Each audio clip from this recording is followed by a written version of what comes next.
extinction des races dites homogènes, entre parenthèses, car les races homogènes n'existent pas de toute façon à 100%. Et voilà, nous vous l'avions dit, mais voilà des images plus infos, plus preuves si vous voulez.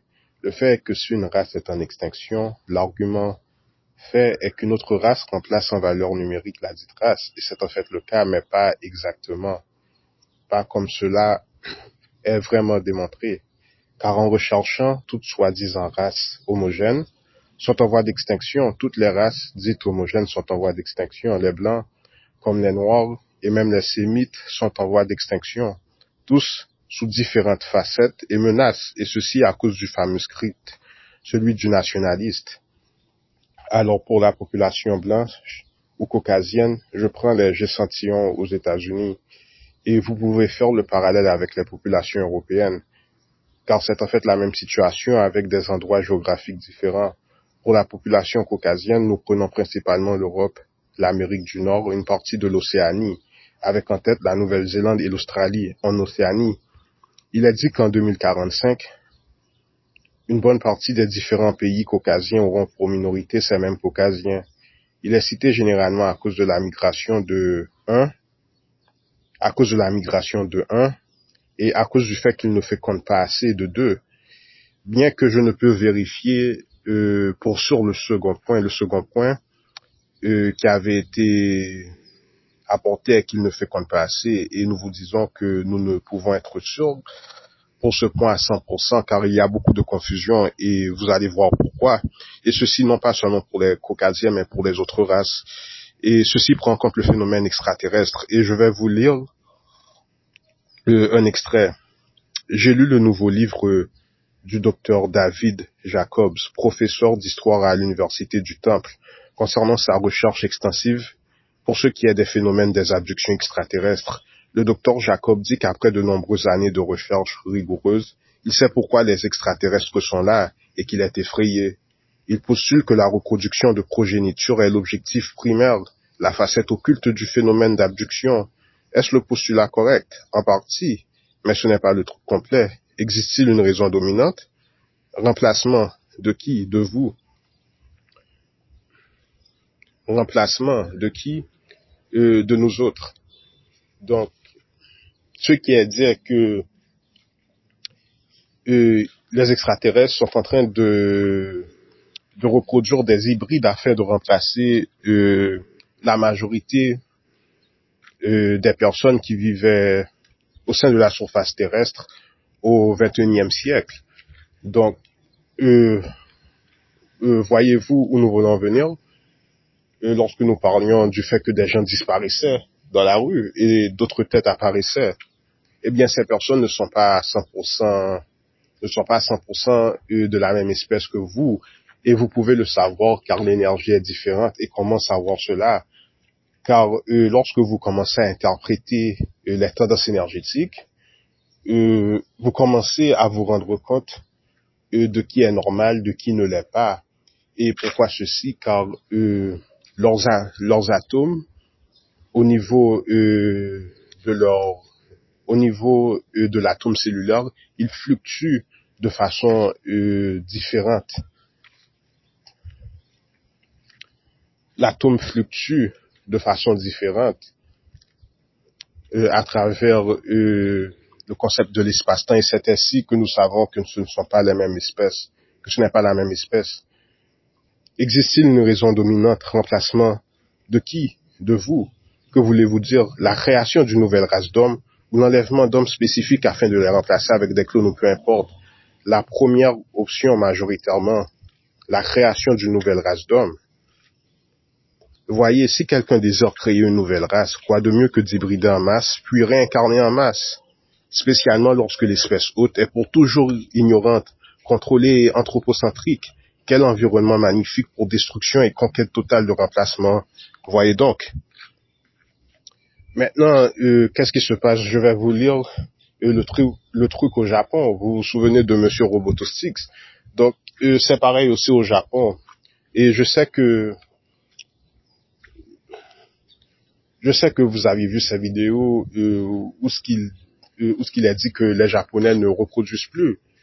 Et pourquoi ceci? Si vous montez sur YouTube, vous verrez qu'il y a de nombreuses vidéos intitulées «Les Japonais ne reproduisent plus». Et qu'est-ce que nous vous avions dit? Nous vous avions dit que IBM, le centre principal d'IBM se trouve où? Au Japon. Et on en avait parlé au sein de la vidéo «Homme moderne contre homme ancien». Les preuves concernant l'homme moderne, ou si vous préférez des indices, car les sourds seront toujours sourds, les paroles de la musique. Monsieur Roboto, de la bande Styx, tu te demandes qui suis-je? Secret, secret, je possède un secret. Machine ou mannequin? Secret, secret, je détiens un secret. Avec des parfaits manufacturés au Japon. Avec des parfaits manufacturés au Japon. Je correspond à l'homme moderne. Je suis en détention de secrets. Je me cache sous l'apparence de ma peau. Mon cœur est humain, mon sang bout, ma mémoire est IBM. Si donc tu me vois agir bizarrement, ne sois point étonné. Je suis juste un homme qui a eu besoin de quelqu'un et de quelque part afin de me cacher, afin de survivre, afin de rester en vie, me maintenir en vie quelque part ou me cacher, afin de me maintenir en vie. Je ne suis point un robot sans émotion. Je ne suis pas ce que tu vois. Je suis venu t'aider dans tes troubles de telle façon que tu sois libre. Je ne suis pas un héros, un sauveur, oublie ce que tu sais. Je suis juste un homme dont les circonstances sont allées par-dessus de lui. Dépassé par des événements, j'ai besoin de contrôle. Nous avons tous besoin de contrôle. J'ai besoin de contrôle. Nous avons tous besoin de contrôle. Je suis l'homme moderne qui se cache derrière un masque. Et de ce fait, personne ne peut voir ma vraie identité. Merci, Monsieur Roboto, d'effectuer le travail que personne ne souhaite réaliser. Et merci beaucoup, Monsieur Roboto, de m'avoir permis de m'enfuir lorsque j'en avais besoin. Je veux te remercier de m'avoir laissé m'échapper lorsque j'en avais besoin. Merci, merci, merci. Je souhaite te remercier. Le problème est visible. Trop de technologie. Machines qui doivent nous sauver. Les machines déshumanisent. Les machines déshumanisent. Le temps est en fait venu de retirer ce masque. Ma vraie identité. Je suis Killroy. K-I-L-L espace R-O-Y. Tu es Wa. Un des sujets dont nous parlions concernait les bases militaires et nous allons vous révéler le mystère concernant le Japon. Et quel est le mystère concernant le Japon? Le processus de remplacement au sein du Japon avait débuté depuis la Seconde Guerre mondiale. Vous savez qu'il y avait deux bombes atomiques qui avaient été envoyées au sein de la terre japonaise. Eh bien, lorsque cela arrive, les bombes atomiques modifient le patrimoine génétique. Un des sujets dont nous parlions concernait les bases militaires souterraines et l'interférence dans les affaires civiles, l'interface civile en relation avec les affaires militaires. Que pouvez-vous nous révéler de plus concernant ce thème? Nous vous prions de poser des questions spécifiques. Est-ce que les guerres biologiques ont pour but de créer ces situations? La guerre remplit de multiples fonctions. Pouvez-vous nous révéler ces fonctions? Un environnement de plusieurs générations afin de remplacer un certain patrimoine génétique. Des facteurs au sein du changement de paradigme à travers la stimulation d'élaboration d'activités, le remplacement de personnes clés selon leur fréquence de vibration et de prénaissance. La guerre crée un environnement inaperçu de modification génétique, d'échange de grands changements, aussi bien physiques qu'éthériques. La guerre crée un environnement inaperçu de modification génétique, d'échange de grands changements, aussi bien physiques qu'éthériques. Donc, voilà pour les Japonais. Concernant la race noire, je vais prendre une échantillon aux États-Unis, car vous pouvez appliquer le même parallèle en Afrique, une partie de ceux qui arrivent en Afrique et de ceux qui risquent d'arriver en Afrique. Concernant la race noire aux États-Unis, elle est aussi en menace d'extinction et je peux en partie utiliser cet échantillon afin d'expliquer ce qui peut se passer en Afrique. La surutilisation d'énergie en termes de reproduction d'enfants et ces enfants qui n'atteignent pas le potentiel qu'ils auraient dû atteindre. C'est la surutilisation d'énergie en termes de reproduction d'enfants et ces enfants qui n'atteignent pas le potentiel qu'ils auraient dû atteindre. Et cela est perçu comme du gaspillage au niveau cosmique, une surutilisation de l'énergie sexuelle pour peu de profit. La surutilisation d'énergie en termes de reproduction d'enfants et des enfants qui n'atteignent pas leur potentiel à cause de la pauvreté majoritairement. Cela est perçu comme du gaspillage au niveau cosmique, une surutilisation de l'énergie sexuelle pour peu de profit. Et en parlant de magie noire, on ne parle pas forcément de vaudou, et même celui-ci peut être positif, dépendamment de l'usage. Mais voilà le truc qui échappe à la majorité des gens.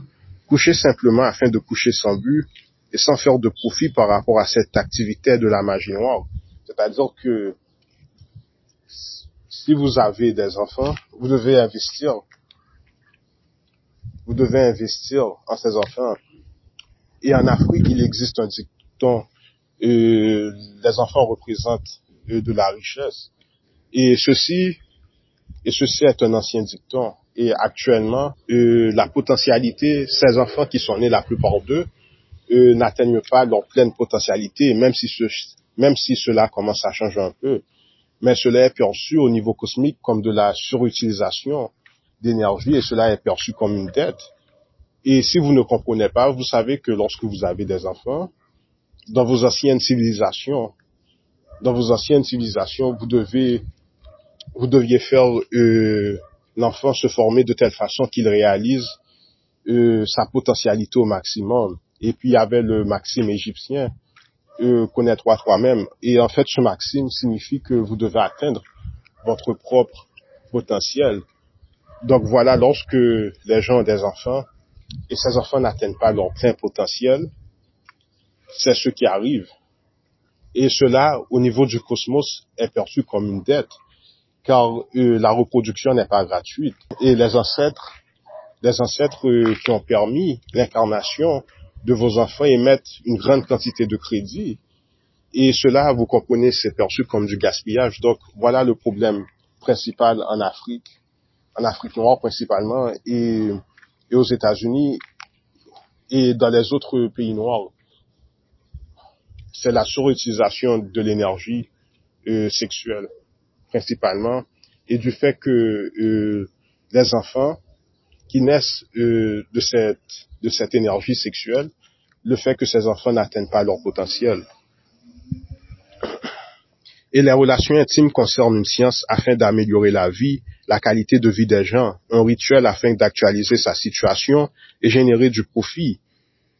Et les relations intimes concernent une science afin d'améliorer la vie, la qualité de vie des gens, un rituel afin d'actualiser sa situation et générer du profit. Et les relations intimes ne sont pas réalisées de façon optimale. Et cela crée beaucoup de dettes. Et le problème est que beaucoup de gens ne se rendent pas compte qu'ils meurent à cause de cette mauvaise performance, cette pratique au niveau intime. Et le problème ne s'arrête pas là, puisque cette modalité de performance est connectée à des super ordinateurs qui peuvent vous exterminer, vous rendre extinct. Et la plupart des gens ne savent pas cela, car ils prennent tout pour acquis. Et cette dernière partie que j'ai lue vaut pour en fait tout le monde.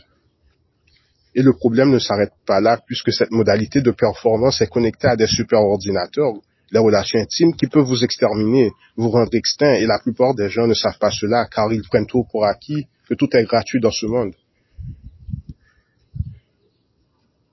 Et les relations intimes concernent une science afin d'améliorer la vie, la qualité de la vie des gens, un rituel afin d'actualiser sa situation et générer du profit. C'est-à-dire que si vous faites l'amour, mais que votre situation de vie empire, c'est du gaspillage. Donc, à chaque fois que vous faites ce truc, vous êtes censé générer du profit. Et un des problèmes est que vous connaissez le truc, il y a beaucoup de femmes qui se plaignent à titre d'exemple. C'est un exemple parmi tant d'autres exemples et de faits.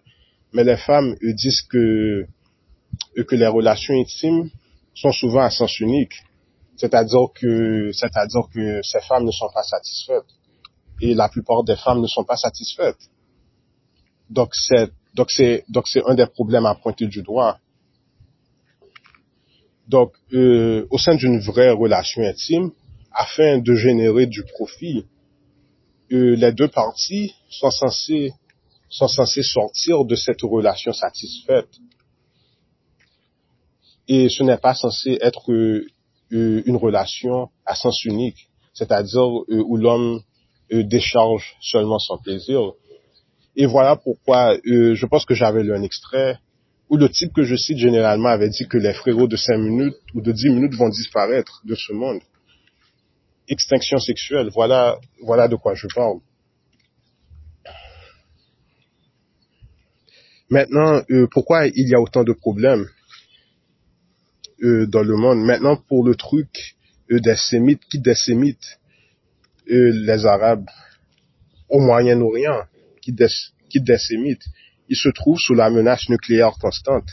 Les Sémites, eux, se trouvent sous une menace nucléaire constante.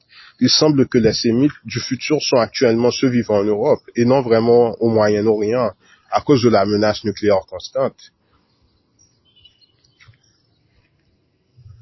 Et il semble que les Sémites du futur sont actuellement ceux vivant en Europe et non vraiment au Moyen-Orient à cause de la menace nucléaire constante. Qu'est-ce que cela signifie? Simplement que les Maghrébins vivant en Europe semblent avoir, au niveau collectif, un plus grand taux de chance de survie par rapport à ceux vivant au Moyen-Orient, et ceci compte tenu de la liste des menaces citées, les menaces nucléaires principalement. Maintenant, la question est pourquoi toutes ces races sont en train de se faire éliminer. Prenons en compte toutes ces raisons que je vous ai citées, et prenons en compte la raison maintenant que je vais citer, car tout est lié, même si c'est difficile de percevoir, tout est lié. Bon, voilà. Les races, la dénomination des races telle qu'elle est faite aujourd'hui n'existait pas avant. La dénomination des races telle qu'elle est faite aujourd'hui n'existait pas. Un blanc ne correspondait pas à un blanc. Un blanc avait un autre titre, de même que le noir. Le noir aussi avait un autre titre. L'arabe aussi avait un autre titre.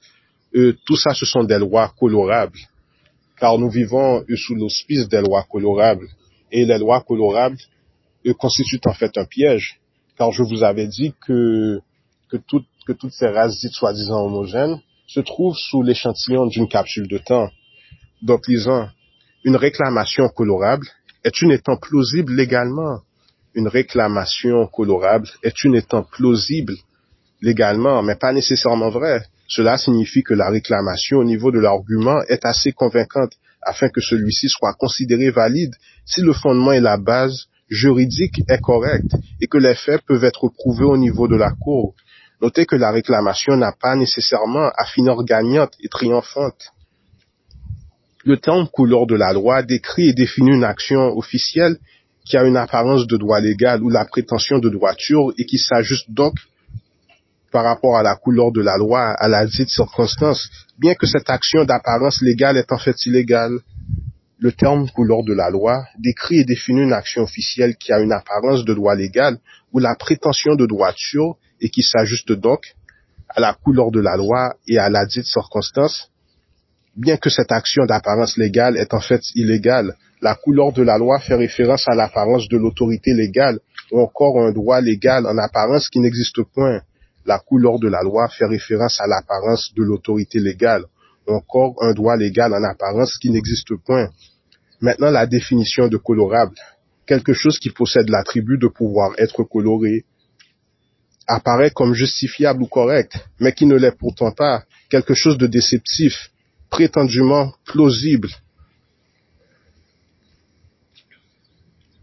Maintenant, la définition de colorable, quelque chose qui possède l'attribut de pouvoir être coloré, apparaît comme justifiable ou correct, mais qui ne l'est pourtant pas. Quelque chose de déceptif, prétendument plausible.